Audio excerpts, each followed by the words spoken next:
Absolutely Marveled presents, in association with Big Dick Comic Books, a Rockstar Games production. Angry Gringo, the hard-boiled Avenger.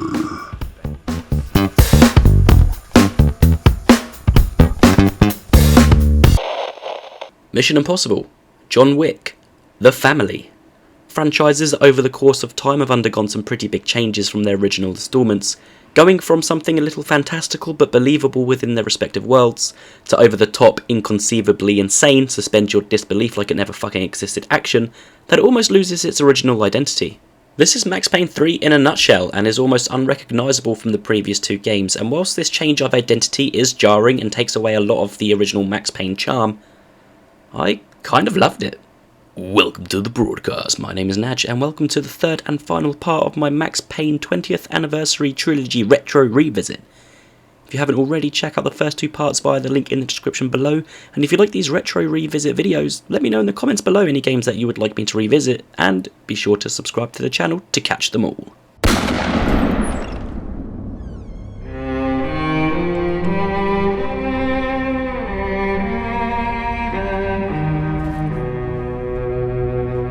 This place is great, really comfortable.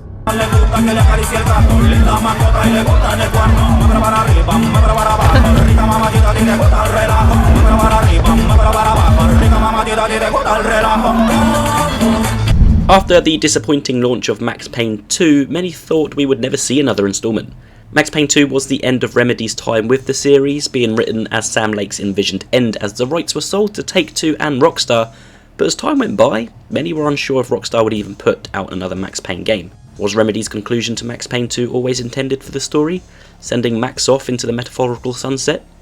Well, I guess not, as 9 years later, in 2012, we saw the launch of Max Payne 3, which again launched to critical acclaim, but unlike its predecessor, sold over 4 million copies within its first year, being a financial success. These guys are seriously financed. Yeah, I noticed. I'll get you one for Christmas. I was one of those who bought the game back in 2012, and as memory serves me, I didn't really like it at the time, but playing this here and now completely changed. 9 years after the end of the second game, Max has, like many men in their 40s, patched up his guilt, trauma and regrets with an alcohol and painkiller addiction. Wait, did I do this?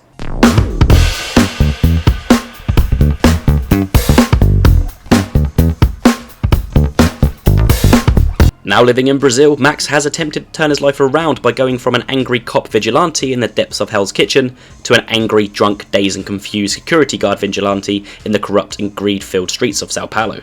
Working for the Bronco family who have ties in politics, law enforcement and cocaine-powered parties and gangbangs, Max's expectations of a relaxed, low-key job turns into quite possibly his last stand against the criminal underworld and his last chance for redemption. Now, you may be thinking, all this looks kinda bright and glamorous compared to the colourless, bleak world of Max Payne.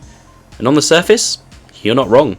We have traded the sunless, cold, noir streets of New York for a shining, sweat-filled Brazilian landscape, which is just as gritty and violent with double the number of porn star martinis and, well, porn stars. These were the kind of people who went to nightclubs in helicopters. This change is probably the biggest contrast to the previous games, separating it from those games' visual tone, giving this game more of a globe-trotting adventure feel, something I weirdly felt to be more in line with, say, an Uncharted game but without the jungle gym and twice as much testosterone. Whilst the game is primarily set in Brazil, the levels span a wider range of locations with vastly different styles, from neon-lit nightclubs with city skylines and office buildings, to seedy underbelly slums and damp swamps. It helps maintain variety in the levels as opposed to the repetitive nature of the levels within Max Payne 2. That being said though, it gives the game an entirely different vibe, and for me it did feel a little distant to the other games. The levels look stunning and offer an extensive amount of set pieces, but despite the larger variety, it didn't have its own identity. Regardless of the dated downfalls, the original location of Max Payne felt like a character within itself. With the constant winter storm approaching, the links to Norse mythology scattered throughout the locations, the amount of unique detail put into that world building was one of the highlights of those games, and had just as much characterization to it as Max himself. Max belonged to the city and the city belonged to him. Here it's like taking a character from their iconic location and putting them somewhere they don't belong. Like, imagine if they took Jason Voorhees from Camp Crystal Lake and put him in, I don't know, space? That just wouldn't work now, would it? The location feels pretty generic, lacking character and any sort of unique style. A big part of the presentation package though that does rival its older titles is the music.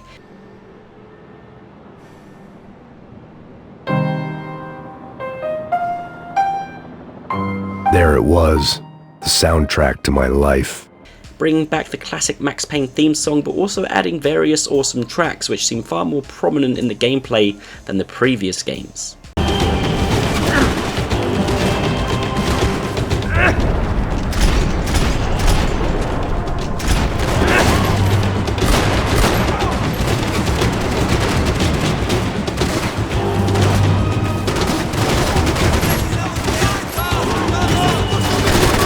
Fortunately, you may be able to take Max out of the darkness, but you can't take the darkness out of Max. The location isn't the only thing that's changed for Max Payne 3, as this time around the game is developed by Rockstar and written by former Rockstar veteran Dan Houser, known for his work on the Red Dead Redemption and Grand Theft Auto games. And it shows. Max Payne 3 has Rockstar DNA all over it, as if it was at the business end of a circle jerk. Nothing like doing some good blows, some good friends on a boat. Nasty! But this isn't necessarily a bad thing, but it does depend on what you are looking for as to whether you will love or hate this game. Whilst visually Max Payne 3 does deviate from the formula, and I didn't particularly enjoy it, and it is definitely the weaker aspect of the game, Rockstar have hit the nail on the head with its writing, characters and narrative tone. The way Max describes his surroundings and how this plays with his emotions can be just as hilarious as it is dark, and it works so well within Max's head. I'd been sitting at the bar for 3 hours, or about 5 years, depending on how you looked at things. I tried not to look at things. I tried not to think about when it was that my existence became less about the things that make up people's lives and more about the holes that losing those things leave behind. But I wasn't doing a very good job at it. James McCaffrey gives an Oscar-worthy performance as Max, this time both vocally and visually with newer motion capture technology, and this is the most mature and personalised version of Max, giving far more depth to him. It works incredibly well. Now, with trying to avoid the risk of contradicting myself, Max's inner thoughts and psyche work within this new location very well from a narrative perspective and contextualising this transition. Whilst I didn't really like the new location as much, the writing works to combat this with how it portrays Max within it. This city does not belong to Max, nor does he belong in it. And what kind of town was this? One where I didn't speak the language and they didn't water down their drinks. So for now, we seem to get along just fine. To the point where his poison of choice is Kong Scotch, metaphorical for Max being forced out of his home like the Big Ape was. Well, perhaps I'm clutching at straws with that one, but it works when you see how Max feels like a tourist visiting the unknown, like I did when playing this game. I got the feeling Max didn't want to be here any more than I did, and upon reflection I think this is the whole point of the new location. I wanted to go back home, to escape the unpredictability of the unknown, the annoyance of not being able to understand the language, and the heat of the cuisine. All things that Max and I were in mutual agreement with each other on. A loss that comes with this though is the hilarious conversations you would come across in the previous games. Goons would break the fourth wall all of the time, talking about bullet time, their favourite mafia movies, and it would be these little light-hearted moments that would get a laugh out of you and also gave the enemies their own personalities. Where we cannot understand the language here, it in a way makes the enemies far more two-dimensional due to the lack of communication between them that we as the player can relate to right before we blow their heads off. So then why not just go back home? Well, we do have a few flashback levels throughout the game where we are taken to the good old days of leather jackets and yellow snow, as we discover the truth behind Max taking a trip for one to the luxury 5-star blood-soaked streets of Sao Paulo. In a familiar town, Max is sitting in what appears to be his regular dive bar, retired from the NYPD life, counting away the days, drowning his sorrows in a cocktail of whiskey and painkillers, when a group of chumps led by a mafia boss's son, Tony, comes in and starts provoking Max of his past and ways, incidentally pulling the trigger on his own existence. In this moment, Max is approached by former police academy buddy Raul Passos, who gives Max an offer he can't refuse to take up work in private security with him as partners. Max is initially hesitant to accept the offer, but with nothing at home other than streets haunted by the memories he's tried to escape, and an angry mob boss who wants revenge for his son's death, Max accepts the offer. That looks about right. You killed my boy! You killed my only son! We gotta get out of here now. You're not inviting these guys in? A few months later, we find Max and Passos protecting the Broncos and an addiction that Max couldn't quite leave behind. During a regular shift of watching overly rich people party overlooking the overly poor, we are gatecrashed by a local street gang that goes by the name of Commando Sombra, whose goal it is to kidnap Rodrigo Bronco's trophy wife, Fabiana Bronco. Rodrigo is a wealthy real estate entrepreneur at the head of the Bronco family. At first their attempts are foiled by Max's trigger happy finger, but a more successful second attempt occurs whilst visiting a nightclub with Marcelo Bronco, Rodrigo's party animal brother, Fabiana and her sister Giovanna. Fabiana is kidnapped by the mysterious gang and held at ransom for $3 million. What follows is a crime story of lies, deception and more bullet holes than Swiss cheese as Max investigates the kidnapping, leading him down a dark and gruesome path. In the early hours of the game I was immediately drawn into the story thanks to the writing. Hauser does a fantastic job at honouring the original portrayal of Max, whilst using his abilities to further deepen the complexities of the character. Unlike the setting, this is the Max we have come to adore and is better than ever. This doesn't stop with Max, as the characters he interacts with are just as well written and acted. Max's friendship with Passos is far more believable and easier to invest in than his relationship with Mona ever was in Max Payne 2. The banter, the companionship, the spitballing between the two characters is so engaging, and we are thrown into this friendship right in the middle. So what am I, the button pusher? Yeah. You're so good at it. Good job. Just another day at the office, huh? You should have known this wouldn't end well. Didn't even begin well. It was hardly a textbook hostage exchange. I guess I must have skipped that class. We don't know Passos from an earlier game, nor do we see the start of their team up until further into this game through flashbacks.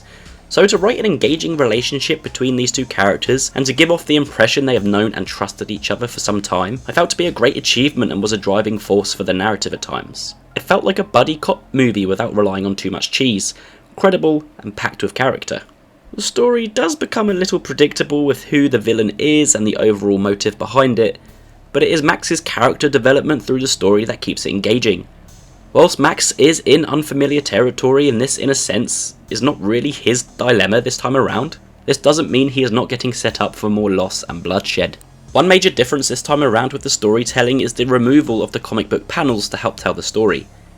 In Max Payne 3 everything happens in real-time cutscenes, but Rockstar have tried to somewhat retain the comic book feel to an extent with the presentation. Cutscenes can be split into what appears like comic book panels as we see action from multiple perspectives, and on-screen text is displayed every now and then with keywords and phrases from Max's monologue. But to be honest, I kind of found this a little annoying after a while and felt it was trying to be too stylish to the point that it was taking away my immersion at times. Along with this is an on-screen tearing effect that happens during cutscenes. Now this is one of the things I remember from my first playthrough back in 2012 that I hated, however here and now I kind of completely get it. At the start of the game, Max is suffering from addiction, and naturally this causes his perception to be blurred.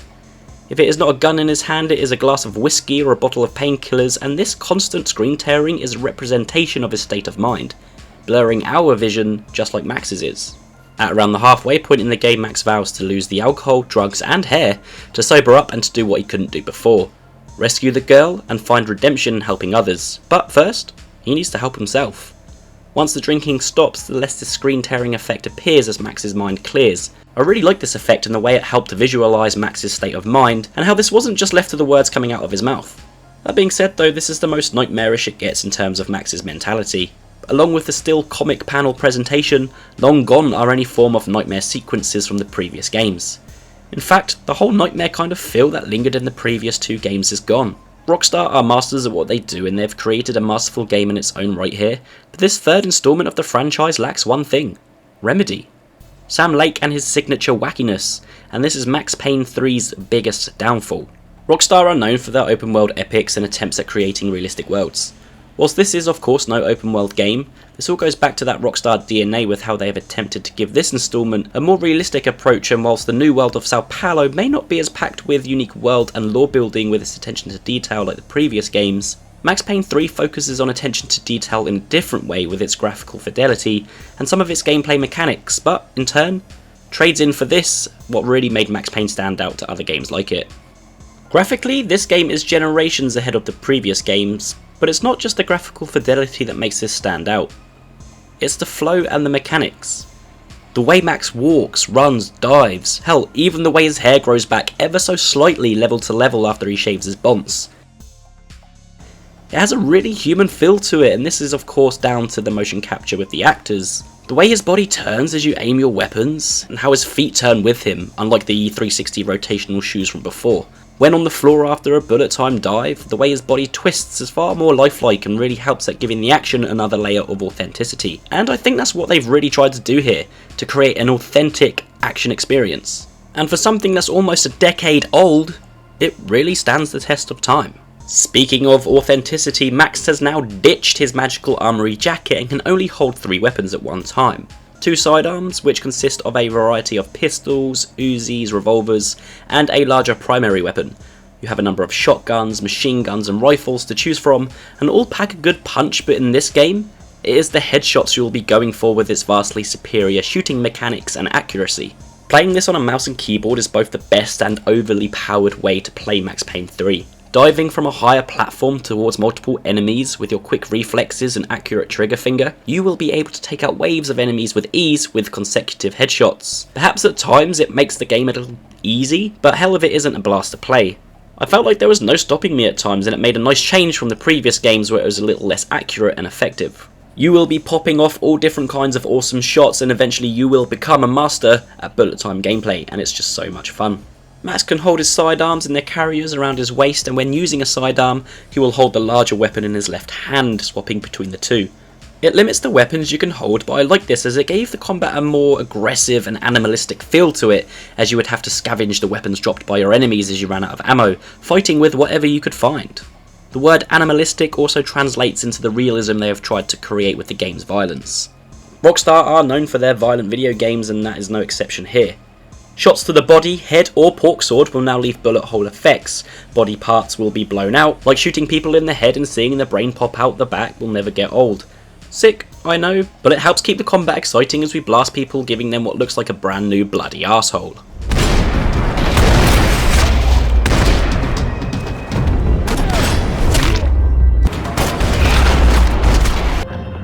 No chão, filha da puta! Agora!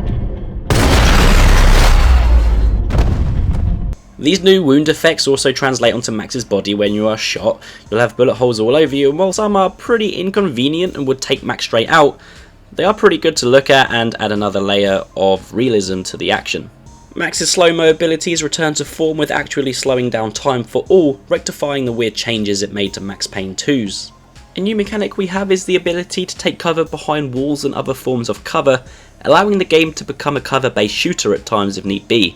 Although I didn't really feel like I needed or wanted to take advantage of this as much as I probably should have though, as the core premise of dive and gun bullet time is just too fun here when Rockstar really polished this to be the gameplay peak, evolving through the 3 games to become as perfect as it can be. I also really like the evolution of the environmental effects, and they were really cool with the wall crumbling, glass shattering and objects blasting across the screen, all adding to the John Woo inspired aesthetic and the chaos of combat.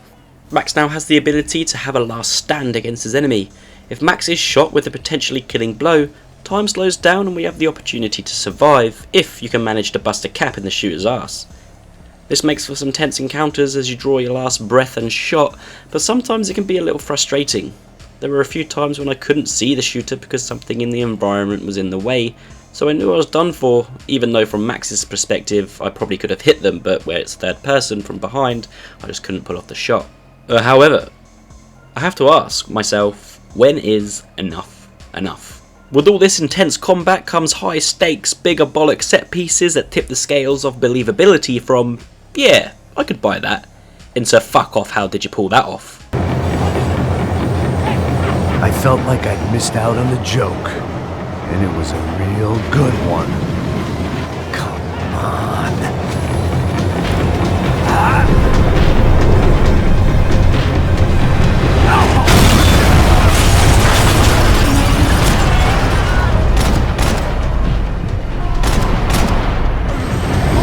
Max is a bloody superhero.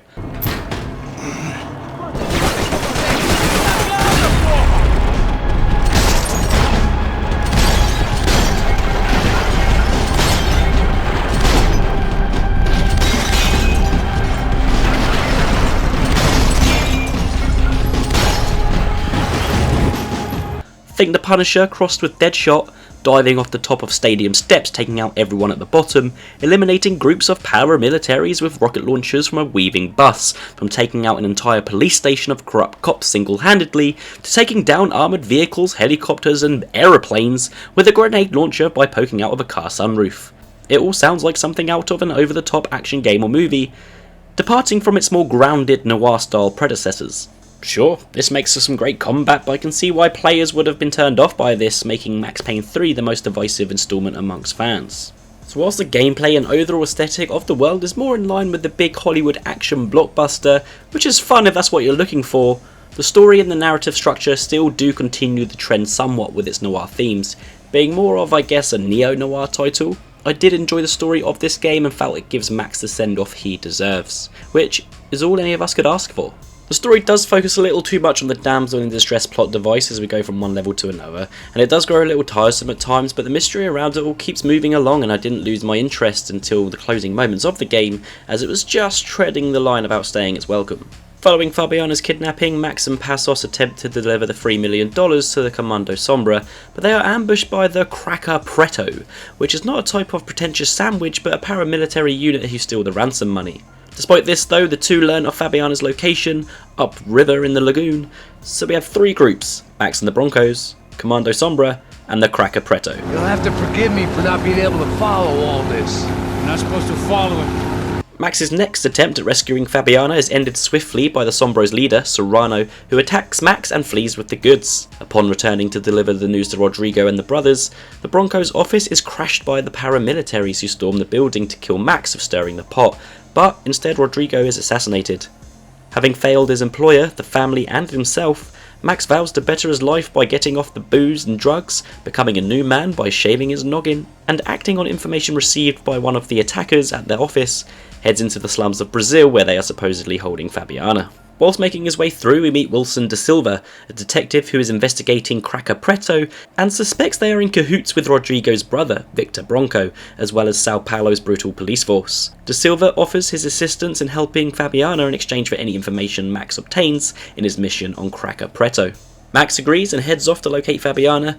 Once he discovers their location, we find that her sister Giovanna and Marcelo Bronco have also tried to rescue Fabiana and negotiate her freedom. Not being a very good hostage negotiator though, Fabiana is killed by the gang, causing Max to fail his mission again. Seriously, perhaps women should just avoid this guy like he has syphilis or something. Feeling like he cannot leave now without attempting to rescue the new damsels in distress, Marcelo and Giovanna, Max takes up his new babysitting job. While searching for them both, Max learns that the police force are capturing and selling prisoners to the Cracker Preto, including members of Comando Sombra. It wasn't gonna end in a piñata and a slice of cake. Max fails again at his rescue attempt as Marcelo is burned to death. He does however rescue Giovanna, who reveals she is actually pregnant with Passos' child, putting not one but two innocent lives in Max's hands. God help them. After catching a bus right on time, Giovanna is reunited with Passos, however the both of them escape, leaving Max alone in enemy territory. Royally pissed off that his so-called best friend would leave him there, Max meets with Da Silva, who reveals the truth to Max behind his summoning to Sao Paulo, which turns out to be not quite so coincidental as Max thought. You were an angry ex-cop. You were sitting in a bar with a history of violence and a history of a bad temper. You were perfect. Me and Passos went to the academy together. Did you? I don't fucking know. Surprise, motherfucker! Max was brought in by Passos to act as the fall guy behind an operation that took place weeks before. In a flashback to one of Max's first jobs with Passos, their party yacht in Panama is attacked while some secret cargo goes missing. Turns out that cargo was a load of cash, but the money was taken by Marcelo and Passos, who were working for Victor Bronco, who was laundering the money for his political agenda and created the scene on the boat as a diversion. But where does Max come into all of this? I can't walk in a straight line because he's too drunk American takes the fall for the bloodshed. They never cared for Max, and suddenly everything leading up to this point is questioned. This is brutal. I didn't think things would be like this. Max was blinded by his intoxications that he couldn't see for himself. He was being used like a bullet-gushing whore. But, whoring himself out once again, Max agrees to investigate an abandoned hotel for Da Silva, where he uncovers a black market operation, specialising in organ theft and selling. To be honest, I forgot all about this scene and it comes out of nowhere and slaps you in the face like a wet flannel. What the fuck is going on here? How much do you want? What have you been doing? I am a doctor. I help people. What have you been doing here? It's easy for you. Listen, I know people. They will kill you. I can help you. Trust me. Please, please. What have you been doing? I have a lot of money. It's very dark stuff, but I particularly enjoyed how Serrano, despite his differences with Max, is allowed off his leash for revenge. Serrano is a bad bitch, but even Max can see when a line is crossed and isn't afraid to let others have their revenge. Brutal stuff, and to be honest, a part of me wishes they delved into this plotline a little more rather than just passing through it. The prisoners we saw earlier being taken by the local police were for this black market operation, and Max ensures this happens no more by tearing down the house with a few packs of C4. Max hunts down the leader of the Cracker Preto, but his head is reserved for Passos, who is still Max's knight in shining armour as he comes to the rescue. Regardless of Passos' involvement in Victor's plan, Max learns to forgive and says his farewells to Passos as he sets off with Giovanna to move away from this mess and live a normal life. Something Max likely longed for some time, but instead of taking a page out of Passos' book, Max decides to get himself arrested and taken to police headquarters to bring their corruption to a bloody end, and boy does he keep his promise. I felt like the avenging angel. I looked like a fat bald dude with a bad temper. You disgusting piece of shit! I know everything! Max takes out an entire precinct of cops. A precinct we know is pretty corrupt, but what if there was at least one honest cop in the unit, like Max used to be? Well, Max doesn't give a fuck. Why ask questions when you can just shoot bitch-ass pigs in the bollocks? Max's final discovery, though, is that Victor's whole plan was so he could acquire Rodrigo's wealth, and in the process the black market organs were to fund his campaign and upcoming elections, taking his campaign to touch the hearts of the locals a little too far, some might say. In his final showdown, Max remembers that one time he watched Toy Story 2 and wanted to ride the baggage conveyor belt in his final pursuit, and Max finally accepts the way he feels. Max isn't in this because he has a soft spot for damsels in distress, or because he wants to know the people of Sao Paulo are safe. He kills because he enjoys it. The adrenaline, the thrill of being in life and death situations. He craves the feeling and he does it all for himself. This is pretty morbid, but to be honest, it's the only way it could have gone. There was no reason for Max to care about the Broncos or pursue the bad guys even after he had failed his mission. But for Max, this is what life is all about, and if he's going down in style. Dumb move, guy. Hey, Max, we'll drive onto the runway. No thanks. Let me walk in the main entrance. I'll put a big shit-eating grin on my face and let these assholes take turns trying to kill me. That's my style, and it's too late in the day to hope for change. Boy, were they throwing numbers at this problem. But then, I'd chosen to be here. I wanted this. Was it redemption? Not really. It was pathetic desperation, and not much else. After delaying multiple planes, Max Barbecue grills the leader of the corruption in the city before having a high-speed chase with a plane, taking it out with a grenade launcher, but after stopping Victor, Max surprisingly lets justice take care of this one and spares Victor's life so he can face a courtroom and answer for his crimes, although he does get a little kick in there first. You know I walk. You'll walk with a lift! And a week later, we find Max wearing flip-flops drinking fizzy pop on a lush beach. Watching the TV in the sun, we learn the police force was disbanded and Victor died in prison. But what has Max's life come to? No more violence, which is what he craved, but maybe he can let go now. Finally feeling like his whole catalogue of mistakes has been redeemed by curing the corruption of Sao Paulo as he walks off into the sunset, a free man. And that's the end of Max Payne. Will we see a Max Payne 4, or will Rockstar just let Max live in peace? Will we see a Max Payne 4, or will Rockstar continue to let Max rest in peace? Time will tell, but to be honest, I kind of hope for the latter. Max's story has been told, and to bring him back again I feel would diminish this to an ongoing franchise that will lose its steam and become another generic action title. This game did run the line of that for me a few times, but as a send-off to this beloved character, let's be honest. So I guess I'd become what they wanted me to be. A killer. Some rent-a-clown with a gun who puts holes in other bad guys. Well, that's what they had paid for, so in the end, that's what they got. Say what you want about Americans, but we understand capitalism. You buy yourself a product and you get what you pay for. And these chumps had paid for some angry gringo without the sensibilities to know right from wrong. Perhaps a remake of the first two games? Probably just wishful thinking, no?